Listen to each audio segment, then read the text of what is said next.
గత కొన్ని వారాలుగా తిరిగి ఎరప్ట్ అయిన కాంబోడియా థాయిలాండ్ బార్డర్ క్లాషెస్ ఏదైతే సరిహద్దు గొడవ ఉందో దానికి ఈ రోజున తెరపడింది.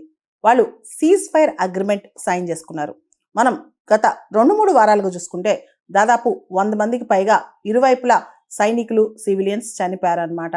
అయితే ఇమీడియట్గా సీజ్ ఫైర్ చేయాలని చెప్పి కూడా థాయిలాండ్ కాంబోడియా డిఫెన్స్ మినిస్టర్స్ ఒక అగ్రిమెంట్ కుదుర్చుకున్నారు. మనం ఒకసారి అసలు ఈ థాయిలాండ్ కాంబోడియా మధ్య ఈ సరిహద్దు వివాదం ఏంటో చూద్దాం.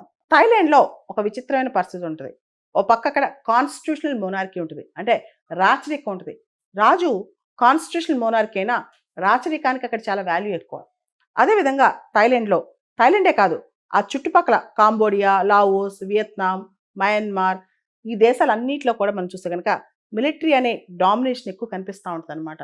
సో మిలిటరీ పెత్తనం అనేది ఈ సౌత్ ఈస్ట్ ఏషియన్ నేషన్స్ ఈ చుట్టుపక్కల దేశాల్లో చాలా ఎక్కువ కనిపిస్తూ ఉంటుంది అనమాట. అదేవిధంగా థాయిలాండ్లో కూడా మిలిటరీ చాలా స్ట్రాంగ్గా ఉంటుంది. అయితే థాయిలాండ్, ఈ ప్రస్తుతం థాయిలాండ్ ఇదంతా ఈ ప్రాంతం లావోస్ కావచ్చు, వియత్నాం, మయన్మార్, థాయిలాండ్, కాంబోడియా, ఒకప్పుడు దీన్ని ఇండో చైనా అంటాం. ఇదంతా కూడా చాలా క్లోజ్ నిటెడ్ ప్రాంతం అనమాట.